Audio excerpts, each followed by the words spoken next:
ಹೇಗೆಂದರೆ ಒಂದಾನೊಂದು ಸಮಯದಲ್ಲಿ ಆ ರಾಜನು ಅರಣ್ಯಕ್ಕೆ ಹೋಗುವ ಅಳಿಯನೊಡನೆ ನಿಮ್ಮ ಪತಿ ದ್ರವ್ಯಗಳಿಂದಲೂ ಬಂಧುಗಳಿಂದಲೂ ಪಟ್ಟಣಕ್ಕೆ ಒಳಗೆ ಬರುತ್ತಿದ್ದಾರೆ ಎಂಬ ಶುಭವಾರ್ತೆಯನ್ನು ತಿಳಿಸಲು ಪತಿಯ ದರ್ಶನಾರ್ಥವಾಗಿ ತಾಯಿಯೊಡನೆ ತೆರಳಿದಳು. ಇದರಿಂದ ಕೋಪಗೊಂಡ ಸತ್ಯನಾರಾಯಣ ಸ್ವಾಮಿಯು ಧನಾತ್ಮಕವಾಗಿ ಹಡಗಿನೊಡನೆ ಪತಿಯನ್ನು ಕಾಣದೆ ದುಃಖದಿಂದಳುತ್ತಾ ಭೂಮಿಯಲ್ಲಿ ಬಿದ್ದಳು. ತಾಯಿ ಲೀಲಾವತಿಯು ಮಗಳ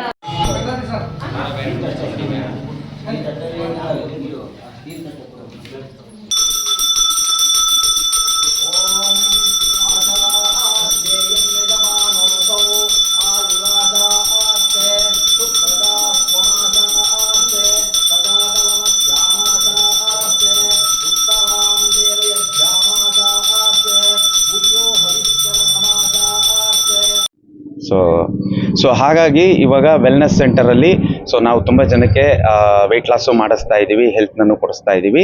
ಸೊ ಯಾರ್ಯಾರಿಗೆ ಇಂಟ್ರೆಸ್ಟ್ ಇದೆ, ಯಾಕಂದರೆ ತುಂಬ ಜನಕ್ಕೆ ಈ ಆನ್ಲೈನಲ್ಲಿ ಕೆಲವೊಂದು ಪ್ರಾಡಕ್ಟ್ಸ್ಗಳು ಪರ್ಚೇಸ್ ಮಾಡ್ತಾ ಹೆಲ್ಪ್ ಆಗ್ದಿರಾ ಅದ್ರ ಬಗ್ಗೆ ಅವೇರ್ನೆಸ್ ಇಲ್ಲ.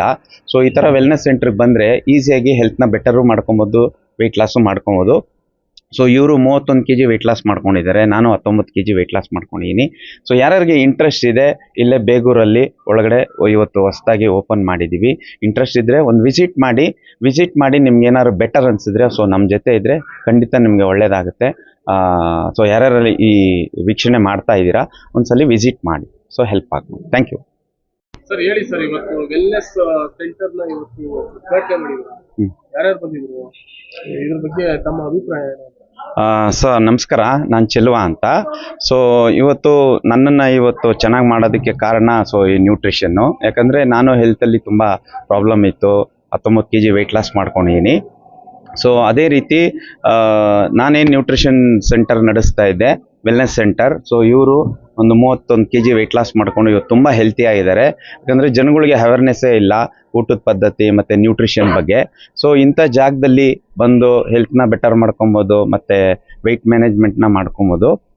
ಸೊ ಅದಕ್ಕೋಸ್ಕರ ತುಂಬ ಜಾಗದಲ್ಲಿ ಎಷ್ಟೋ ಜನ ಹೆಲ್ತ್ನ ಸಫರ್ ಬೀಳ್ತಾ ಇರೋದ್ರಿಂದ ಈ ಥರ ಅಲ್ಲಲ್ಲಿ ಒಂದು ವೆಲ್ನೆಸ್ ಸೆಂಟರ್ ಇದ್ದರೆ ವಿತ್ ಕೋಚ್ ಸಮೇತ ನಾವು ಹೆಲ್ತ್ನ ಬೆಟರ್ ಮಾಡ್ಕೊಳ್ಳೋದಕ್ಕೆ ಹೆಲ್ಪ್ ಆಗುತ್ತೆ.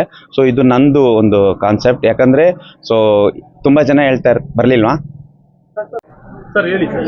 ಹಾಯ್, ನಮಸ್ತೆ. ನಾನು ಅನಿಲ್. ನಾನು ವೆಲ್ನೆಸ್ ಕೋಚ್ ಆಗಿ 10 ಇಯರ್ಸಿಂದನೂ ಹೆಲ್ಪ್ ಮಾಡ್ತಾ ಇದ್ದೀನಿ ತುಂಬ ಜನಕ್ಕೆ.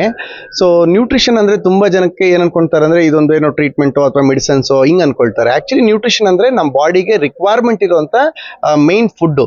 ಇವಾಗ ನಾವು ತಗೊಳ್ತಾ ಇರೋಂಥ ಫುಡ್ಡಲ್ಲಿ ಏನಾಗ್ತಾ ಇದೆ, ಜನರಲ್ ಆಗಿ ನಾವು ತಗೊಳ್ತಾ ಇರೋಂಥ ಫುಡ್ಡಲ್ಲಿ ಕಾರ್ಬೋಹೈಡ್ರೇಟ್ಸ್ ಹೆಚ್ಚಿಗೆ ಆಗ್ತಾ ಇದೆ. ಸಾಲ್ಟು, ಫ್ಯಾಟು, ಕ್ಯಾಲೋರಿ, ಕಾರ್ಬೋಹೈಡ್ರೇಟ್ಸು ಮತ್ತು ಪೆಸ್ಟಿಸೈಡ್ಸು ಇದೆಲ್ಲ ಹೆಚ್ಚಿಗೆ ಆಗ್ತಾ ಇರೋದ್ರಿಂದ, ಮತ್ತು ನ್ಯೂಟ್ರಿಷನ್ ಅಂದರೆ ಸಿಂಪಲ್ ಆಗಿ ಹೇಳಬೇಕು ಅಂದರೆ proteins, vitamins, minerals, antioxidants, good fat, ಇದೆಲ್ಲ ನ್ಯೂಟ್ರಿಷನ್ ಅಂತ ಕರೀತಾರೆ. ಸೊ ಇದು ಕಮ್ಮಿ ಆಗ್ತಾ ಇದೆ.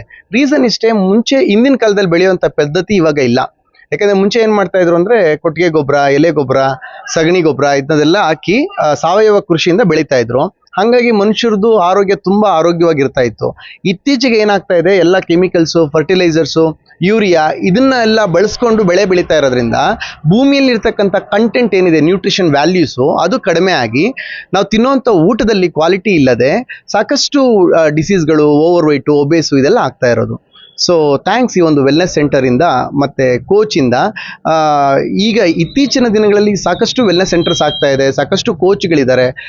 ನಾನು ಹೇಳೋದೇನೆಂದರೆ ಫೇಕ್ ಆಗಿ ಆನ್ಲೈನ್ ನೋಡಿ ಅಥವಾ ಆನ್ಲೈನಲ್ಲಿ ಪ್ರಾಡಕ್ಟ್ಸ್ನ ಖರೀದಿ ಮಾಡೋದೇ ಆಗಲಿ, ಅಥವಾ ಆನ್ಲೈನಲ್ಲಿ ಕೋಚನ್ನು ಗೊತ್ತಿಲ್ಲದೆ ನ್ಯೂಟ್ರಿಷನ್ನ ಬಳಸೋದಾಗಲಿ, ಅದೆಲ್ಲ ಯೂಸ್ ಇಲ್ಲ ನಿಮಗೆ. ಒಬ್ಬ ಗೈಡ್ ಇರಬೇಕು, ಒಂದು ಗುರು ಇರಬೇಕು, ಇದಕ್ಕೆ ಒಬ್ಬ ಕೋಚ್ ಇರಬೇಕು, ಒಂದು ನ್ಯೂಟ್ರಿಷನ್ ಸೆಂಟರ್ ಇರಬೇಕು, ಮತ್ತು ಗೈಡ್ ಇರಬೇಕು. ಇಷ್ಟೆಲ್ಲ ಇದ್ದರೆ ನಿಮ್ಗೇನು ಎಕ್ಸ್ಪೆಕ್ಟೆಡ್ ರಿಸಲ್ಟ್ಸ್ ಬೇಕೋ ಅದನ್ನ ತೊಗೊಬೋದು. ಇಲ್ಲಾಂದ್ರೆ ಏನಾಗ್ತಾ ಇರುತ್ತೆ, ನ್ಯೂಟ್ರಿಷನ್ ಬಳಸ್ತೀರಾ ಬಿಡ್ತೀರಾ ಹಿಂಗೆ ಆಗ್ತಾ ಇರುತ್ತೆ. So thanks. ನಾನು ಒಂದು ವೆಲ್ನೆಸ್ ಸೆಂಟರ್ಗೆ ಪ್ರತಿನಿತ್ಯ ಹೋಗ್ತೀನಿ. ನನಗೂ ಒಬ್ಬರು ಕೋಚ್ ಇದ್ದಾರೆ, ನನಗೂ ಒಬ್ಬ ಗೈಡ್ ಇದ್ದಾರೆ. ಸೊ ನಾನು ಇದರಿಂದ 10 ಇಯರ್ಸಿಂದ ಮೆಡಿಸಿನ್ ಫ್ರೀ ಲೈಫ್ನ ಲೀಡ್ ಮಾಡೋಕ್ಕೆ ಚಾನ್ಸ್ ಇದೆ. ಎಂಟೈರ್ ಫ್ಯಾಮಿಲಿ ನ್ಯೂಟ್ರಿಷನ್ನ ಬಳಸ್ತಾ ಇದ್ದೀವಿ. Thanks to this platform. Thank you so much. Sir ಇದು ಹೊಸದಾಗಿ ಓಪನ್ ಆಗಿದೆಯಲ್ಲ, ಎಲ್ಲಿ ಬರುತ್ತೆ?